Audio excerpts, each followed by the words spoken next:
Esclave, horror, story, ping, Lorelai.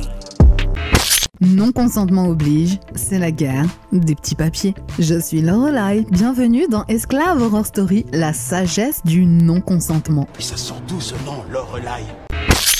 Tous ceux qui sont là pour foutre la merde et pour critiquer la Common Law Court et John Smith, eh ben c'est tout, ils n'ont rien à faire dans ce groupe. Donc tous les commentaires qui vont pas aller dans le sens de la Common Law Court, ça jarte. Voilà, c'est la doctrine d'aujourd'hui. Alors, je ne contracte pas, je suis un être souverain. Le Figaro, le Nouvel Observateur, même l'Assemblée nationale s'empare de ce sujet. Je ne contracte pas, etc. Je voudrais lever une ambiguïté. Il y a quoi? Il y a le fait que quand on est à deux, on est plusieurs, comme dirait la palisse.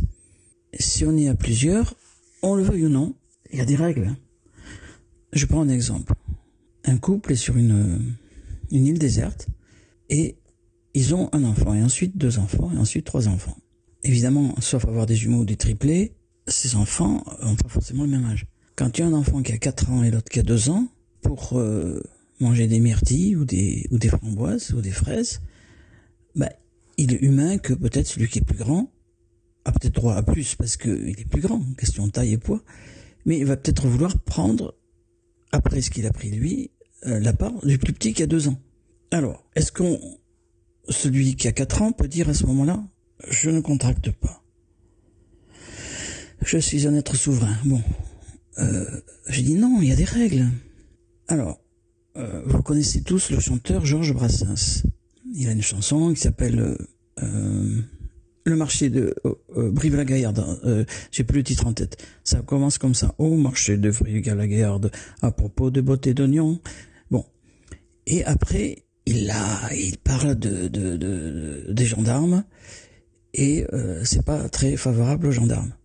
Quelque temps après, sa mère a eu un souci et les gendarmes lui ont rendu service. Je sais pas trop l'affaire. Et voilà. Donc, il n'a plus attaqué les gendarmes. Je veux dire par là, je ne contracte pas, je suis un être souverain, d'accord, mais à condition d'être tout seul sur une île déserte et à condition de ne pas empiéter sur le terrain des autres. Parce que si ce terrain, il a été travaillé par d'autres personnes qui l'ont asséché, etc., etc., ça cause un problème, à mon avis. Donc, vous connaissez le mot anarchiste. Le A est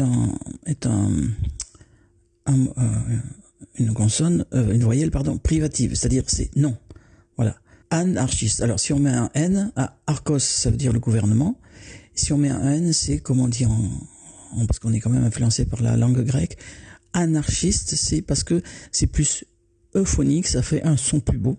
C'est euphonique, ça veut dire beau, phonique, c'est le son. C'est plus beau de dire anarchiste que anarchiste. Donc le N est placé là pour des raisons euphoniques, de faire un son qui est plus joli, anarchiste que anarchiste. Bon. Mais donc, le A veut dire pas de gouvernement.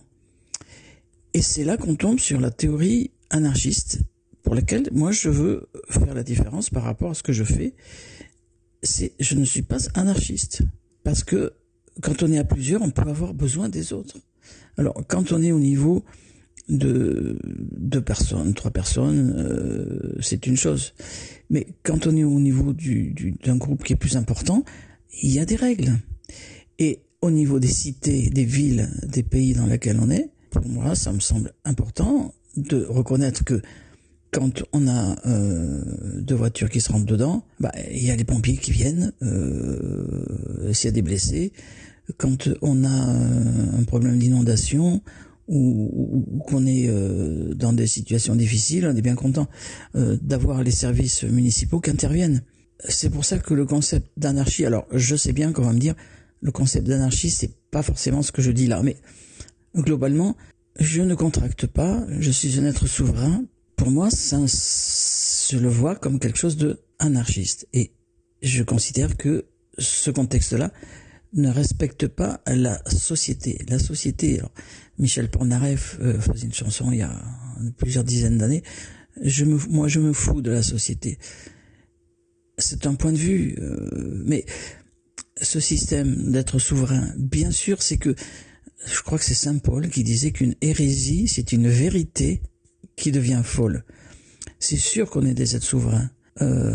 C'est là que moi je critique les régimes totalitaires du style national-socialiste ou fasciste italien, parce que c'est l'enfant, par exemple, n'appartient pas à ses parents, il appartient à l'État. Non. Et c'est là l'apport du christianisme, c'est la personne est une personne libre, personnelle. Par contre, quand on est en société, eh bien, on est bien obligé d'accepter les règles sociales. Quand dans un village, il y a des gens qui boivent trop ou qui sont énervés et qui sont violents, est-ce que on a besoin de la force publique? Alors, au départ, la force publique, c'est évidemment ceux qui sont les plus costauds qui aident, qui sont les plus costauds, qui savent aussi séparer les gens, quand il y a un bal, par exemple, sans taper. Vous connaissez la spécificité des sports de combat, par exemple l'aïkido, c'est un sport de combat, mais je dirais plutôt d'évitement, à la différence du karaté où on frappe. Donc, il faut que les personnes soient solides, qu'elles soient en bonne santé, et qu'elles sachent mettre de l'ordre. Et donc, d'où l'expression, les forces, parce qu'il faut être fort, de l'ordre. Alors, là, on se heurte à un problème. Est-ce que donc, il faut une force publique, force de l'ordre, qui soit permanente? À un certain niveau, sans doute. Parce que la situation devient complexe, et c'est pour ça qu'il y a des forces de l'ordre, gendarmerie, police, douane, sans compter l'armée. Donc, est-ce que, je dis bien, dans la mesure où les lois existantes sont valides et respectées, est-ce que les forces de l'ordre peuvent faire des choses qui ne sont pas bonnes? Ça, c'est la nature humaine. Oui, ça arrive. C'est pour ça que je parle d'une hérésie qui est une vérité qui devient folle. Pour moi, les forces de l'ordre sont là pour faire respecter l'ordre par la force, parce qu'il n'est pas juste, puisqu'on parle un peu de justice là, que des personnes qui soient mauvaises abusent de leur propre force pour empêcher ou pour embêter des gens plus faibles et plus petits, que ce soit des personnes âgées ou des enfants. Donc il faut quand même mettre de l'ordre. C'est pour ça que ce mouvement souverainiste, je ne contracte pas, je suis un être souverain, etc., moi je m'en différencie. Je ne suis pas d'accord avec ce système parce que, d'abord, ça vient des États-Unis. Les États-Unis, vous faites un petit peu de civilisation américano-britannique, vous verrez que souvent, ce sont des gens qui ont été, qui sont partis de Grande-Bretagne et qui sont arrivés là-bas. C'est par exemple les Pilgrim Fathers, les pères pèlerins. Et là-bas, ils sont arrivés sur ces terres, ils sont organisés comme ils voulaient.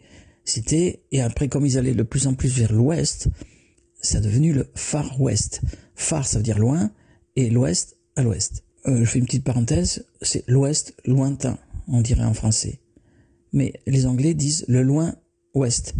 Parce qu'en anglais, on met comme ça, entre le nom et l'adjectif, on dit pas en anglais la voiture bleue, on dit la bleue voiture. The blue car. Vous voyez? Bon, c'est pour ça que Far West, au départ, c'est simplement le lointain ouest. Le loin ouest, l'ouest lointain. Parce que plus ils avançaient vers l'ouest, et plus ils se déplaçaient, les premiers Européens qui sont partis aux États-Unis, ont été en Amérique du Nord. Et petit à petit, c'était la loi de la jungle. Alors, où on est souverain, où on n'est pas souverain, et on contracte pas, avec quoi? Aucun système, et où, à mon avis, on arrive à la loi de la jungle. C'est-à-dire, c'est le plus fort qui, de façon injuste, peut abuser de sa force contre les plus faibles. Voilà. Et donc, ce système, il vient des États-Unis, et après c'est passé par le Canada. Vous savez que le Canada était partagé un moment entre les Anglais et les Français. D'ailleurs, pour la petite histoire, vous savez que le chef d'État du Canada, il n'y a pas de président de la République du Canada. C'est la reine d'Angleterre qui est le chef d'État du Canada. Voilà. Bon, passons. Donc, le Canada, les Anglais ont pris la priorité, je dirais, mais quand même, il reste des restes de la France, en particulier la langue. Le Québec, enfin voilà, divers trucs. De même que dans le nord des États-Unis, des États comme le Maine ou le Vermont c'est plutôt francophone. Bon, ce que je veux dire par là, c'est que le mouvement de contestation à être souverain est passé du Canada, des États-Unis d'Amérique du Nord au Canada, et il a été transmis, je dirais, par l'intermédiaire de la langue française, puisque le Québec, le français est une langue très importante, effectivement, Canada, Québec, etc. Et donc c'est arrivé en France. Alors, je vais pas me faire d'amis du tout en disant ça. Certains vont dire, Fortabella battu, c'est l'opposition contrôlée, maintenant il tourne Casaque. Pas du tout. Pas du tout. Moi j'ai eu le courage de faire 2 livres tout récemment. Un qui s'appelle Pas de roi, pas de loi, et j'explique pourquoi. Et l'autre, c'est 12 preuves qu'il y a des irrégularités dans la République. Le seul livre que j'ai fait sur les 12 preuves, le seul qui vient de moi et est officiel, c'est celui qui s'intitule 12 preuves qu'il y a des irrégularités dans la République, qui est en vente, vous pouvez le trouver sur Amazon, voilà. Et il est signé par un avocat italien spécialiste des droits de l'homme, qui est avocat en Italie et en Espagne, qui s'appelle Fabrizio Nucera Giampaolo, qui est expert numéro 3, le plus haut niveau, pour la protection des droits de l'homme, qui travaille avec l'ONU. Donc nous avons signé, et il y a nos signatures. C'est 2 livres qui viennent de sortir, avec 2 avocats, dont moi, dont l'un qui est préfacé par Alexandre Millière de la Cerda, qui est lauréat de l'Académie française. Je veux dire par là, ce sont des éléments forts qui vont très très loin sur le plan juridique et qui sont, à mon avis, juridiquement, j'aurais tendance à dire impossibles à combattre, parce que c'est la pure réalité. Elle a appuyé sur des textes, des jurisprudences et tout un ensemble de choses. Et donc, pour moi, c'est plus fort que de dire je ne contracte pas. Mais faites une réunion autour de vous, personne. Voilà, vous faites une réunion de famille, je contracte pas. Ouais, mais à la fin du repas, qui c'est qui fait la vaisselle? Qui c'est qui va laver par terre quand il y a quelque chose qui tombe?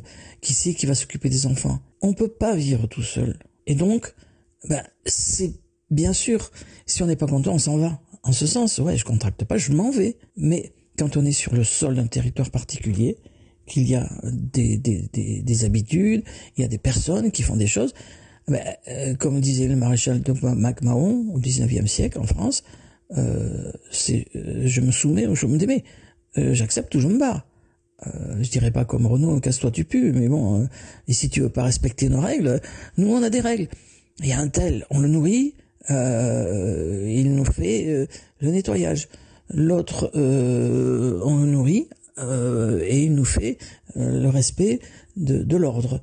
L'autre, on le nourrit et il nous soigne. Alors, on le nourrit, c'est-à-dire quoi? C'est-à-dire, c'est pas forcément... Le médecin, il va aussi nourrir lui-même le responsable des forces de l'ordre. Mais la façon de nourrir, dans les sociétés actuelles, c'est que il va donner de l'argent ou donner quelque chose pour nourrir. Et c'est là qu'on arrive sur l'impôt. Alors, je contracte pas à payer les impôts, je ne veux pas payer, etc. C'est là que moi je ne suis pas d'accord. Par contre, pour payer l'impôt, pour payer tout un ensemble de taxes, je dirais qu'il y a 2 choses importantes à voir. Est-ce qu'il y a des textes? Est-ce qu'un fonctionnaire ou quelqu'un des impôts peut venir vous demander quelque chose qui n'est pas dû? Pour moi, la réponse, elle n'est pas « je ne contracte pas, je suis un être souverain ». La réponse, elle est « bon, je contacte un avocat, je sais bien que les avocats n'ont pas bonne réputation. Les avocats, ils font rien, soi-disant, et ils se font du fric. Mais l'avocat, il n'est pas payé, à moins que ce soit un avocat qui veut travailler avec les adversaires, il n'est pas payé par l'adversaire, l'avocat honnête. Et l'avocat honnête, payé par l'aide juridictionnelle, d'abord il faut monter un dossier, il faut que ce soit accepté. Et puis les avocats, par exemple, ne sont pas très cher payés. Et un avocat, il a tellement de charges à payer que si vous voulez, s'il n'en paye pas, tout ça, il est radié. Voilà. Donc l'avocat, il faut bien le payer. Donc on va dire, oui, il faut que je paye un avocat, j'ai pas l'argent. Bon, toujours est-il que si vous êtes dans une situation difficile, dans un cas comme ça, c'est comme la maladie, ça arrive, on n'y est pour rien, mais c'est comme ça. Faut pas faire de déni de réalité. Donc du coup, qu'est-ce qui se passe? Eh bien, le fonctionnaire des impôts vous demande ça, eh bien à ce moment-là, vous faites une réclamation. Alors évidemment, il faut avoir un avocat qui soit spécialisé plutôt dans le domaine fiscal, ce qui est compliqué, voilà. Mais la solution, elle est là. Elle n'est pas, à mon avis, comme pour les affaires d'interception sur la voie publique par les policiers ou les gendarmes ou les douaniers, elle n'est pas, je ne contracte pas, vous n'avez pas le droit, vous êtes un mercenaire. Moi, je ne suis pas d'accord. Donc je dis bien, je vais pas me faire des amis, parce qu'on va me dire, ouais, mais non, écoute, pas du tout. Moi, je dis la réalité, parce que résultat, étant donné que les forces de l'ordre instituées dans un État sont en position de force, eh ben, les personnes dont on a vu la vidéo, ce qui a déclenché, les articles du Figaro, l'intervention à l'Assemblée nationale, l'article dans le Nouvel Observateur sur les nouvelles tendances complotistes, souverainistes, etc., ça a été déclenché par ça. Les personnes se font demander leur contrôle, le papier d'identité, la voiture, ils refusent. Donc les forces, je dis bien les forces de l'ordre. Alors après, moi j'étais pas sur le terrain, mais sur le principe, ça admet des exceptions. Sur le principe, qu'est-ce qui se passe? Il fallait quand même que les personnes, si elles ont le droit, les forces de l'ordre, normalement c'est le cas, puissent faire les choses. Résultat, les personnes ne veulent rien faire et se retrouvent avec la vitre cassée, la voiture en fourrière, en garde à vue et des frais d'avocat ou d'autres. Et j'imagine, à moins qu'ils veuillent se défendre tout seul. Alors que le principe de légalité, est-ce que quelque chose est légal ou pas, mais qu'on arrive à le démontrer, eh ben, c'est justement, et pour ça, comme je le répète tout à l'heure, je vais pas me faire des amis, parce qu'on va dire, oui, mais il tourne Kazakh à l'histoire des souverains. Non, je suis pas d'accord sur ce principe de souverain. Je ne suis pas d'accord sur ce truc de contracte pas. Moi, je fais quelque chose qui est différent, qui est appuyé par 2 livres qui viennent de sortir, qu'on trouve sur Amazon. Philippe Fortable abattu, Fabrizio Nucera Giampaolo. Un, c'est pas de roi, pas de loi. Et l'autre, c'est 12 preuves qu'il y a des irrégularités dans la République. Bon, là, c'est attesté, voilà. Et dans ces ouvrages, moi, je fais référence, alors on est pour la France, au fait que il n'y a pas de loi, mais c'est quand même pas votre faute ni ma faute. Si vous prenez un livre qui s'appelle La gloire des combats, Martine Capdupuy, C-A-P-D-U-P-U-Y, qui est sur Amazon, vous allez voir que, mais oui, allez voir. En 1991, les tribunaux de commerce ont disparu. Ça paraît incroyable. Mais pourtant, ça existe. On ne peut pas faire un déni de justice ni de réalité. Qu'est-ce qui s'est passé?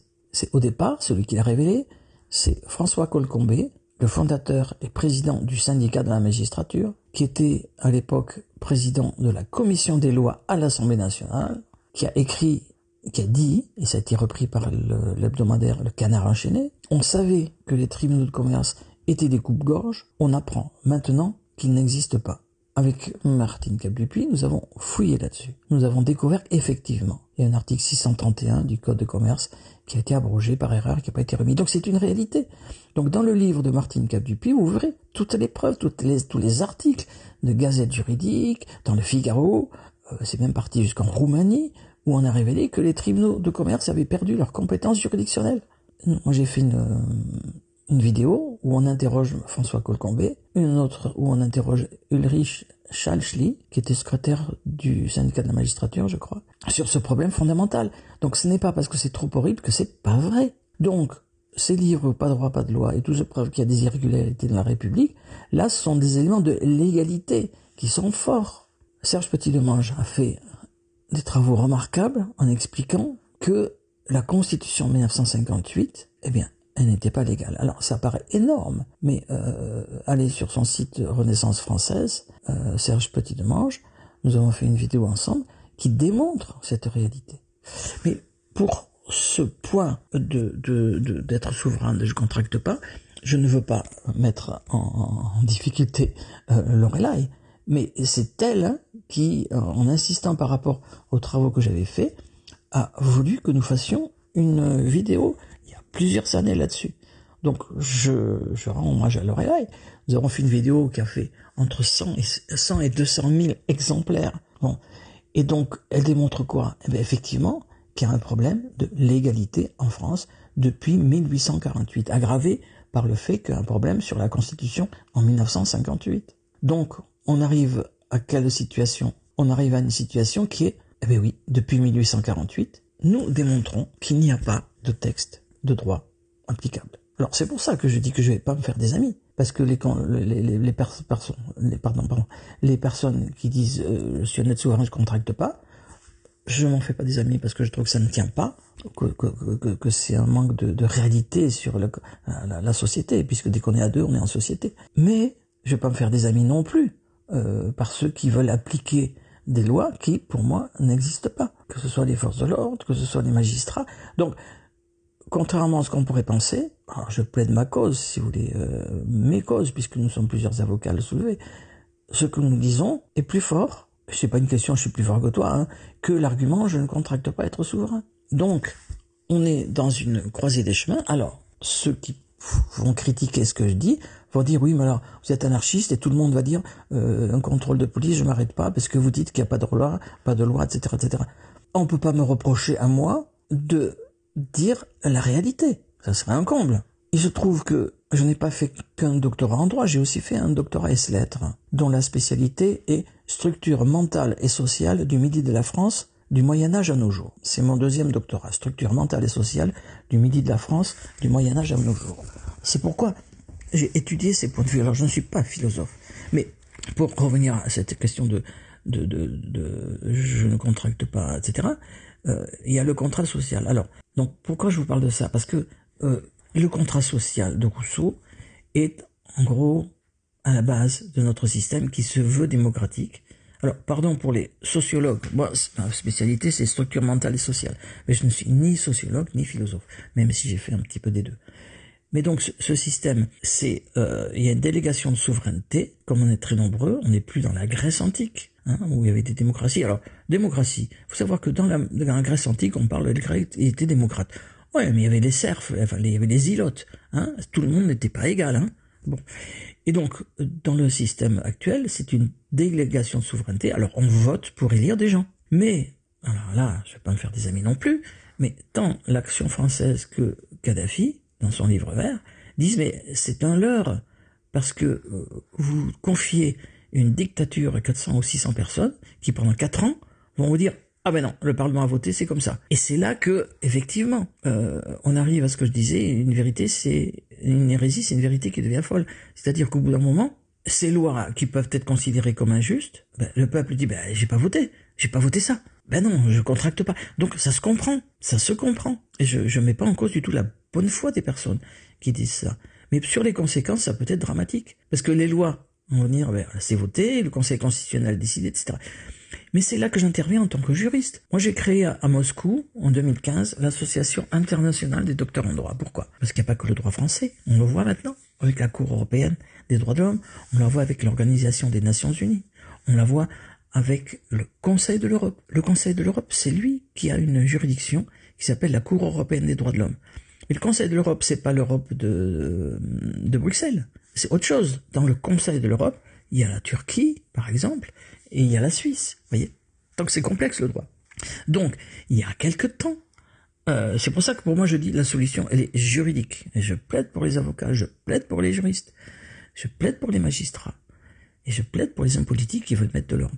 Donc, on a un système qui fait que pendant 4 ou 6 ans, 600 personnes font la loi, mais si ces lois ne sont pas bonnes, qu'est-ce qu'il faut faire? Et c'est là, that is the question, comme on dit en anglais. Donc, on retombe sur le principe de la démocratie dont parle Étienne Chouard. La démocratie, elle n'existe pas. C'est pour ça que je faisais la référence à Charles Maurras de l'Action française et Kadhafi, le leader, dans son livre vert. Vous savez qu'il y a Mao Tse-tung qui a fait son livre rouge, Kadhafi avait son livre vert. Alors, je ne peux pas me faire des amis, mais moi, mon objectif, c'est pas de me faire des amis. Moi, mon père a été décoré pendant la guerre. En 40, il a fait des prisonniers allemands. En 40, après il a été prisonnier lui-même. Sa décoration, c'est toujours volontaire pour les missions périlleuses. Je lui ai demandé, mais papa, pourquoi tu es toujours volontaire? Je lui ai dit, attends, et on demandait quelqu'un, bah, il fallait bien. Ça me faisait pas plaisir, mais je le fais. Donc moi, je suis pour la vérité. D'ailleurs, je crois que c'est Saint Paul qui nous dit, la vérité vous libérera. Donc, la vérité, c'est quoi? C'est qu'il n'y a pas de véritable démocratie. Et si Charles Maurras ou Kadhafi disent des choses qui sont vraies, ben, pourquoi ne pas les citer? Il y a une phrase en latin qui dit amicus Plato, magis amica veritas. Platon est un ami, mais la vérité est une autre, est une vérité plus grande. Hein. C'est-à-dire que s'il y a Dupont qui dit quelque chose de vrai, alors qu'il n'a pas bonne réputation, mais ce qu'il dit est vrai, c'est vrai. S'il y a Durand qui dit quelque chose qui est faux alors que c'est quelqu'un qui est très savant, etc. Ben, ce qu'il faut voir, c'est ce qui est dit. Donc voilà pourquoi je citais ces deux références. Donc il n'y a pas de véritable démocratie. Alors est-ce que pour autant il faut renverser la table? Et on revient sur le concept d'anarchie. Et on revient sur le concept, alors il y a un penseur catholique fameux, c'est saint Thomas d'Aquin, qui dit si vous voulez résister à des lois qui sont injustes, mais que la force publique est là contre vous, vous prenez des risques. Enfin, je le dis comme ça. Donc, il faut faire attention, il faut être prudent, et je le répète, c'est un peu mon leitmotiv, la solution, elle est juridique. Je vous donne un exemple, pas de droit, pas de loi. Mais qu'est-ce qu'a dit la Cour européenne des droits de l'homme? Elle a dit que, à propos de deux affaires, Moulin et Medvedev, j'arrive pas très bien à le prononcer, eh bien, ça mettait en cause les capacités du procureur de la République en France. Or, le procureur de la République en France, c'est quelqu'un qui est très puissant. Bernard Méry, l'avocat, disait, en fait, Napoléon disait que on disait que le juge d'instruction est le personnage le plus important en France. Non, c'est le procureur de la République. C'est lui qui lance les enquêtes. C'est lui qui demande qu'on mette en garde à vue. C'est lui, lors d'un procès, qui fait le réquisitoire introductif en demandant des peines. Voyez. Et voilà. Donc, le procureur de la République, c'est quelqu'un de très important, mais dans ces arrêts de la Cour européenne, eh bien, ça met une difficulté. Serge Petit-Demange a évoqué aussi, et je l'ai fait avec lui, et ça, on l'a mis dans le livre 12 preuves qu'il y a des irrégularités dans la République. La Constitution de 1958 dit que les magistrats du parquet travaillent sous le contrôle, je n'ai pas le terme sous les yeux, du ministre. Donc il n'y a pas de séparation des pouvoirs. Et donc s'il n'y a pas de séparation des pouvoirs, il n'y a pas de Constitution. C'est la Déclaration des droits de l'homme qui le dit. Donc vous voyez, nous avons fait un constat des irrégularités. On ne peut pas trouver d'argument contre. Ça fait 20 ans que j'expose tout ça. À la suite de ce que nous avions invoqué, Raffarin, le Premier ministre, a fait changer la loi, enfin le code, il a fait une loi en enlevant le mot roi, parce que, ben oui, depuis le Louis XVIII, le roi de France, que je sache, qu'on prouve le contraire, les lois doivent être promulguées, c'est-à-dire signées par le roi. Ben, à force qu'on dise, depuis 1848, il n'y a pas de roi, donc il n'y a pas de loi valable, ce qui est une réalité. Donc ça fait des années que je l'invoquais, et M. Raffarin a fait changer, et a enlevé carrément le mot roi. Mais, sauf qu'il ne pouvait pas promulguer la nouvelle loi. Donc vous voyez que ce système, il est vraiment très complexe. C'est pour ça que c'est une mise au point qui est attention de ne pas faire n'importe quoi, de ne pas partir tout de suite en conflit en disant je ne contracte pas, je n'obéis pas, voilà. D'autre part, ça plaira peut-être pas non plus. Moi, j'étais 15 ans sous l'uniforme. Eh oui, 15 ans, dont 13 ans dans les brigades de surveillance des douanes. Voilà. J'étais un service armé. Donc, j'ai eu moi aussi à agir et à faire tout un ensemble de choses parce que, comme je le disais tout à l'heure, et comme le disait MacMahon au 19e siècle, il faut se soumettre ou se démettre. Si je veux pas appliquer les textes qu'on me dit d'appliquer, je démissionne. Voilà. Donc, on doit être très prudent parce que les fonctionnaires de police, de douane, de gendarmerie, les militaires, quand ça dépend des militaires, sont investis de pouvoirs qui leur sont donnés. Leur formation n'est pas forcément tout à fait au fait, parce que ça causerait des problèmes, des irrégularités que nous invoquons avec Maître Nucera. Mais en attendant, qu'est-ce qu'il faut faire? Alors, c'est le débat que nous lançons, mais vous me direz, qu'est-ce qu'il faut faire? Il faut regarder tous les textes depuis 1848 qui n'ont pas été faits légalement. Donc, nous apportons avec Maître Nucera une solution. Il faut les regarder. Pourquoi?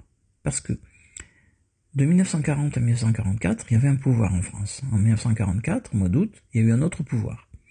Le pouvoir qui est arrivé au pouvoir en 1944 a dit le gouvernement qui était entre 40 et 44 était illégal, illégitime, illégal. Donc les lois sont pas applicables. Donc c'est pas nouveau. En latin, on dit bis repetita non placent. 2 fois répété ne plaise pas. Voilà. Donc c'est pas nouveau. Le concept de pas de légalité des lois depuis 1848 est un concept qui n'a pas été soulevé avant. Mais le même concept a été soulevé en 1944. Tous les textes de droit signés prétendument entre 40 et 44 par le pouvoir en place ne sont pas légaux. Et on regarde un par un tous ces textes. Et ben c'est ce qu'il faut faire depuis 1848. But, comme on dit en anglais, pero, comme on dit en espagnol. Cuidado, attention. Qui a le pouvoir de regarder et promulguer ces lois? C'est là que ça devient très complexe, très difficile, puisque nous l'invoquons. Seul un roi peut le faire. Et comme il n'y a pas de roi, tant qu'il n'y a pas de roi, c'est compliqué. C'est compliqué, mais quand on regarde l'histoire, de l'an 496, en gros, jusqu'à 1793, la période de la Révolution, on a à peu près de 15 siècles de monarchie de roi. 15 siècles. 15 siècles, 1500 ans. La République, elle a combien? 150 ans. Donc, on va pas faire des contacts au kilogramme ou à la louche. Mais pendant 1500 ans, alors évidemment, c'est comme dans toutes les familles, il y a toujours des petits soucis qui peuvent arriver, le papa ou la maman qui est trop sévère, ou des soucis d'argent, ou c'est jamais parfait, où les enfants se disputent, machin, etc. Donc ça, c'est toute vie en société. Mais, en gros, pendant 1500 ans, on a eu la monarchie avec un texte fondamental que je vous demande d'aller voir sur Internet, si vous trouvez la bonne version, mais normalement, elle n'est pas trafiquée. C'est lors du baptême de Clovis, c'est Rémy, l'évêque, qui fait le texte fondateur, la constitution fondamentale de la France, je dirais moi. Le texte fondateur, d'accord, qui s'appelle le Testament de Saint-Rémy. Les lois fondamentales du royaume, tout ça, c'est sous la monarchie, voilà. Et après tout, c'est pas tabou. C'est pas un gros mot de parler de monarchie, de royauté. Attendez, nous, alors même s'il y a une frontière maritime, on est environné de 3 monarchies quand même. La monarchie espagnole, non 4, excusez-moi. Monarchie, mono, ça veut dire 1, et archos, gouvernement. Roi, c'est un petit peu un concept différent. Parlons de pas de monarchie, pas de loi en France. C'est plus global, monarchie. Mais nous sommes environnés, en comptant la frontière maritime, de 4 monarchies. Vous avez la monarchie espagnole, au sud, vous avez la monarchie belge, au nord, vous avez la monarchie luxembourgeoise, puisque c'est un grand-duc, voilà, mais c'est une monarchie, et vous avez, de l'autre côté de la Manche, la monarchie britannique. Nous sommes environnés de 4 monarchies, d'accord? Et de combien de républiques? La République allemande, la Confédération helvétique, et la République italienne. J'ai oublié 5. Alors, c'est pas une monarchie, c'est une diarchie. La principauté d'Andorre.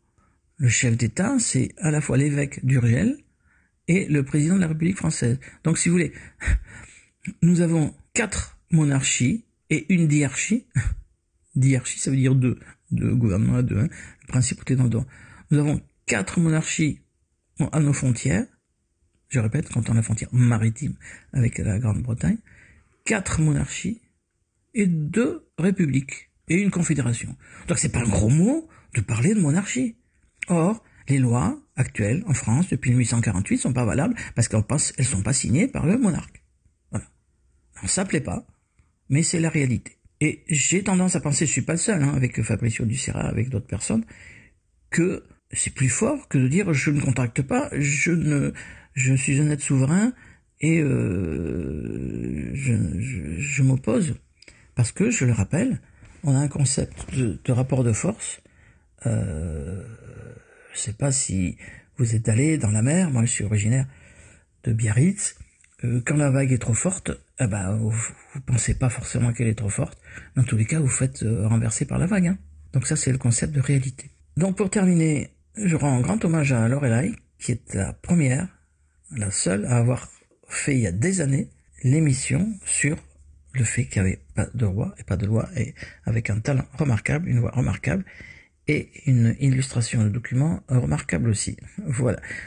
Je rends hommage aussi à tous ceux qui ont diffusé ce genre de choses.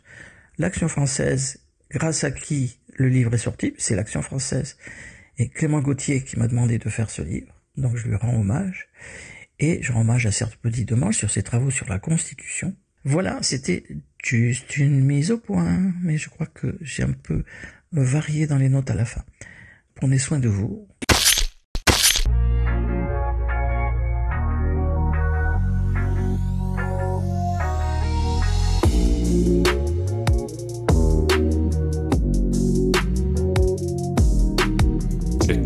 capitaine de Lorelai est un être humain. Article 1 du Code civil et sa version intouchable du 15 mars 1803. Les lois sont exécutoires sur tout le territoire français en vertu de la promulgation qui en est faite par le roi. Dans le fion, je vise la tombe de Bonaparte. Cagoule et ganté, on rentre à 15 dans ton appart. Je viens de sortir du style, saute à la gorge, donne pas la patte. On est peu pour qui ça fait ce job, on est plein pour qui ça tape. Je rappe toujours comme si j'avais rien, vu que j'ai rien, je continue le rap. 95 banlieue nord, frère, t'as reconnu la force de frappe. Y'a plus de droit donc y'a plus de règles. En temps de crise, les vaches sont maigres. Sale temps pour un nègre, les révolutions rendent intègres. Ça promulgue des lois pour le peuple sans consentement. Sans culotte contre col blanc, du sang dès la première manche. Y'a pas de loi, tu veux que j'écoute qui? Même le code civil est falche. J'prends la colombe avec ma hache, brasé, rallume avec mon flash. J'ai pas tourné la page, dissident depuis mon plus jeune âge. Les fauves sont en cage, mais y'a plus de frères qui sont en marche. Confinés depuis le Covid. Mes couilles, j'y dehors avec mes convives. Gardez vos muselières, laissez les gens vivre. De décembre à janvier, je gamberge sur des trucs bizarres. Je suis sorti du blizzard, l'article 1 dans le viseur. Je suis un loup parmi les moutons qui veut réveiller les meutes. Pas de retour une fois que c'est vomi, je suis déjà pareil pour les meutes. J'entends les sirènes mais je n'ai rien à cirer. Je connais leurs sirènes, 120, 015, 011 admirés. Plus de leur ligne de mire, même vivant on est tous morts. Ça fait un bail que tous mentent, 2021 faut tous moque. Yes. Non, consentement oblige mon frère, y'a rien à faire. Quand la parole se meurt, article 1, on va se les faire. Trempé jusqu'au cou dans des trucs sombres, des sales affaires. J'écoute pas leur story, j'attends pas le prochain nouvel ère. Non, consentement oblige mon frère, y'a rien à faire. Quand la parole se meurt, article 1, on va se les faire. Trempé jusqu'au cou dans des trucs sombres, des sales affaires. J'écoute pas leur story, j'attends pas le prochain nouvel ère. Yeah. Ah.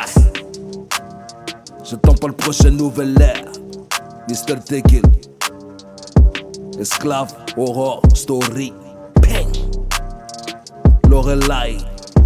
Et oui, je vous l'avais dit, article 1 du Code civil, pas de roi, pas de loi. Non-consentement oblige, c'est la guerre des petits papiers.